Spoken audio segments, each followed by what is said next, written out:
Le Zohar il dit que c'est une etza, c'est des conseils. Mais nous, on n'arrive pas à comprendre ça. Parce qu'on n'arrive pas à faire le chemin de l'intérieur à l'extérieur. On n'arrive pas, on ne sait pas comment réaliser les choses. Alors on doit, pour nous c'est des ordres, mais en fait c'est l'intérieur. Si ce n'était pas l'intérieur, il n'y avait pas un sens aussi à ça. On n'est pas des esclaves pour rien. Il y a quelque chose de l'intérieur, on exprime l'intérieur. Et dans le Zohar, c'est vraiment des etzot, ça s'appelle tareg etzin. Maintenant, etza, c'est etin. C'est comme ça en araméen. Tareg etzin, tareg etzot, c'est des conseils.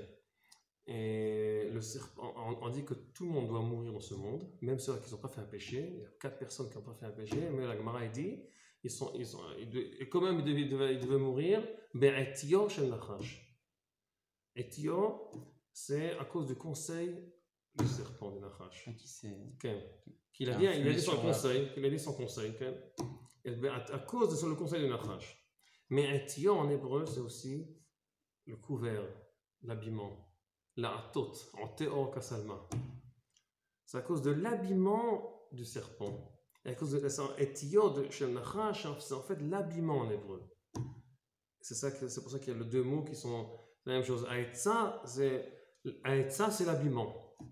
Etio, c'est atzato, c'est son conseil. Etio, c'est l'habillement aussi, en hébreu. Ça veut dire qu'un vrai conseil, il arrive à être quand on est bien habillé comme il faut. Mais si le nachash n'est pas habillé comme il faut, il est haroum, on dit qu'il était nu, haroum, nachash. Et l'homme aussi devient nu parce qu'il n'a plus l'habillement qu'il avait avant. Maintenant, il a l'habillement du serpent qui c'est un grand problème. Ça veut dire qu'il n'arrive pas à appliquer l'intérieur à l'extérieur. Et l'habillement, ce qu'il a habillé, ça n'exprime pas ce qu'il y a. Ça exprime d'une façon pas assez claire. Donc c'est ça le... Alors, et c'est pour ça que le nachash est siman. Ça veut dire le nachash c'est deviner.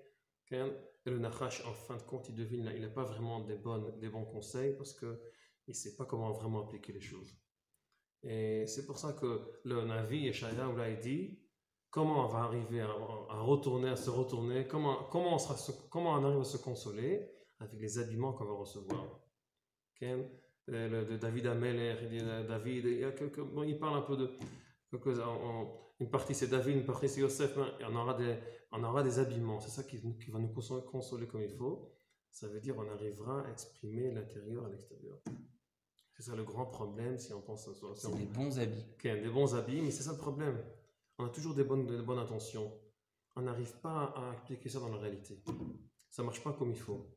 Et quand on aura des habits fidèles, alors là, on a éliminé. C'est écrit que Adam Arishon était très beau.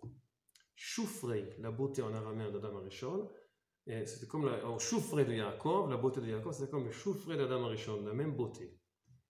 Ça veut dire choufrei, c'est beauté. C'est que l'intérieur arrive à s'exprimer et se refléter à l'extérieur. Et de ça vient le mot en hébreu shofar. Le shofar, il sort l'intérieur, il exprime l'intérieur à l'extérieur. Alors la beauté, ça veut dire faire sortir, exprimer l'intérieur. Et c'est pour ça que le shofar, c'est de faire ça. C'est sortir la voix intérieure. Et c'est ça qui est beau. Alors choufre et shofar, c'est la même chose. On peut parler on doit un peu raccourcir là. Mais c'est la même chose. Et quand on fait des simanim à Rosh Hashanah, alors on fait des signes. On peut dire c'est éducatif, c'est symbolique, ça nous fait réveiller. Mais il y a une réponse de Natona et Gaon. La période après la Gemara, on va Bavel, il dit que les simanim qu'on fait, tapouar bidvash, on mange la tête du poisson, etc. Les simanim, ça c'est un nichouch tov. Ça c'est un bon nichouch. Alors il y a un nichouch qui est mauvais, c'est le nachash. Mais si on a habillé comme il faut, c'est-à-dire on arrive à exprimer tout dans la réalité, alors tu arrives à donner des conseils, des bons conseils, même sans penser. Donc c'est de l'intuition, de la bonne intuition. Exactement. Même sans penser. C'est-à-dire que tu n'as pas besoin de penser. Ça sort tout de suite. On disait sur Rav Mordechai Eliyahu qu'il faisait des psaques, il avait un Ruach HaKodesh, mais il savait toujours, c'était toujours dans la lacha. Tu ne sors pas de ça. Mais il y a une intuition. Tu peux aussi, de tout l'habillement, tu comprends, de tout l'ensemble, tu comprends déjà. Tu sais déjà ça. Quand vraiment on domine la chose, on ne pense pas trop. On sait exactement, ça c'est à droite, ça c'est à gauche, ça c'est comme ça. les Mekoubalim aussi, un petit peu comme ça. Ouais, mais c'est dangereux. Il faut être fidèle à la halakha. Il faut être bien habillé pour ça, c'est-à-dire bien comprendre l'ensemble de la chose. C'est très important. Et là, le Natan HaGaon, il dit, quand tu es vraiment bien habillé, c'est-à-dire tu es vraiment dans l'affaire, tu sais comment les idéaux s'expriment dans la réalité, comme il faut, alors tu peux faire des signes, et ça sera bien. Tu peux deviner, soi-disant deviner, mais il dit ça c'est un bon nichouch, ça c'est un nichouch letova, nachash tov, comme ça il dit. Alors là, les signes, c'est pas que, ça peut être éducatif, ça peut être symbolique, tout ce que vous voulez, mais c'est aussi une sorte d'exprimer que là on est complètement dans l'histoire, on est dans l'affaire, on a nettoyé le péché d'Adam Arishon, on a des nouveaux habits, c'est ça qu'on se console dans cette haftara. Avec ces habits-là, on peut donner une etza, on peut donner déjà un conseil, et on peut aussi deviner.